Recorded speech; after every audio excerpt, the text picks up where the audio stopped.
It's only a game. Why you have to be mad?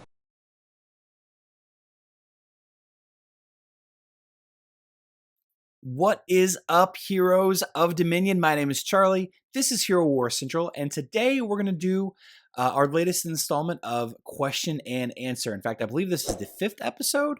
Wow, 5 weeks of this. I hope you guys are enjoying it. Let me know in the comments if I should keep it or if I should ditch this series altogether. You guys might be able to tell I'm kind of experimenting a little bit with my channel, trying to find what best works out for you guys. But this is your first time joining me. I do videos based on Hero Wars for Facebook and mobile, and I like to help new players, intermediate players, and talk through some things with some veteran players. I'm not the best at helping out the high end long term players, but I try. So as with all my Q&A videos, I like to pick 3 to 5 questions and answer them on here, kind of talk through them with you. And if you have a question about Hero Wars, about a hero, about a skin or something, go ahead and leave it down in the comment section down below.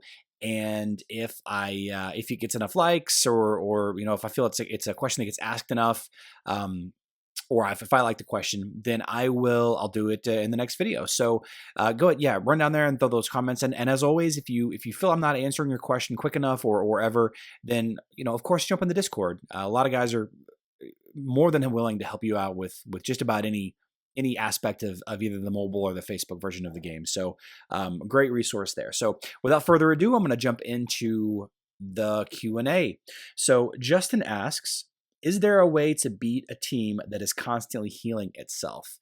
So, Justin, there is actually an epidemic of defensive teams right now. Not really an epidemic, I guess. I've just seen them a little bit more lately than I have in the past.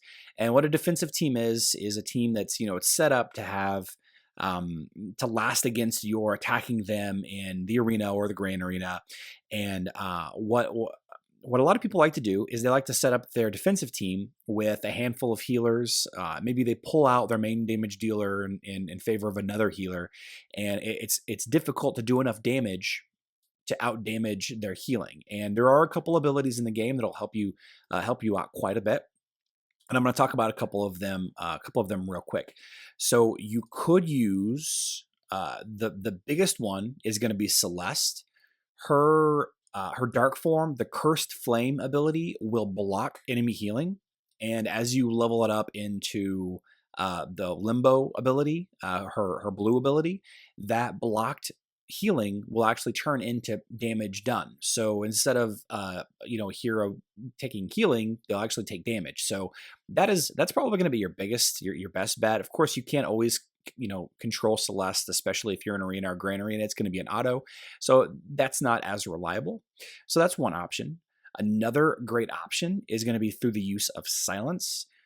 Thea, her blue ability will silence the enemy team for 3 seconds, and silenced enemies can't cast anything. Kira has her ultimate, Blade Whirlwind, which hits the whole team and silences them all for 4 seconds. That's also a great way to block healing or slow down healing. You can use other heroes that can do stun effects, such as Luther, or maybe Kark if you're lucky. Kark does hits three targets, so maybe he hits the healers, maybe he doesn't. But you could also use Cornelius, and Cornelius is interesting because he has this ability, Heavy Wisdom, that hits the enemy with the highest intelligence with the monolith, dealing damage proportionally to their intelligence.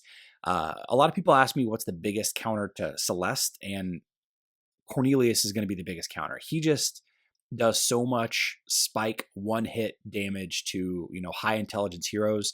He's so strong. So those are a couple ideas on how to stop or slow down or even defeat a team that's focusing a lot on heals. If you don't have any of these heroes, what I would probably suggest you do is to pull out your tank, and instead of your tank, add another damage dealer.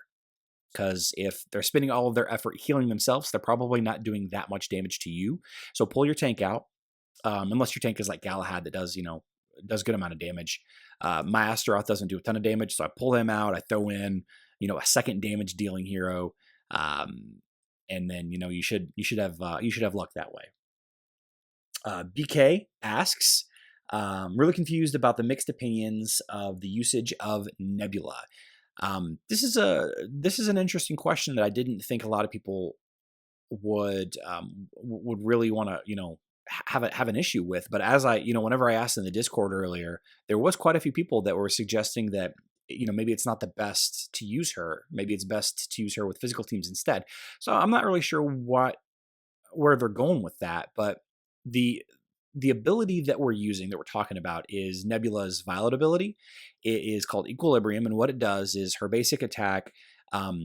She stops doing basic attacks, and she starts bouncing this little magic ball between the hero in front of her and the hero behind her in positioning, and it increases the attack, the physical attack or the magical attack of that hero while the ball, that buff is on that hero, and it actually does more damage on magical heroes than it does on physical heroes. You can see that you can read the skill that says, temporary increases physical attack by 100% plus a number, or temporarily increases magical attack by 150% plus a number. So, magic damage heroes are actually getting a better benefit.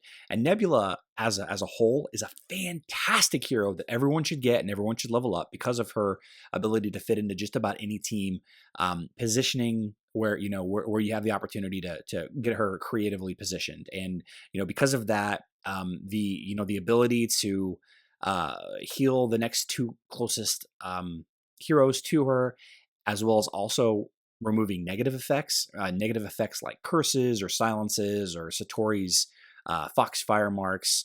I would use Nebula in any team that you could, surround her with your two damaging heroes, like a twins team, or like a Kark faceless team in my Bob team, or like a I don't know, like a Galahad Ginger setup, something like that. So I suggest using her on the twins teams and on physical teams.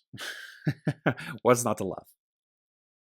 John Baptiste, a regular, asks just a little question about my Bob team. In a normal arena as defense, do you use the same with faceless, or would you replace any of them? So what he's asking is, do I use the same team on defense as I do on offense? And for now, since I'm focusing heavily on just my first 5 heroes, the answer is yes. I'm using the same 5 heroes on defense as I am on offense. And whenever I have an opportunity to diversify a little bit, I will be changing out my arena defense line from Astaroth, Kark, Nebula, Faceless, Martha. I'll probably pull out Faceless and add in Luther.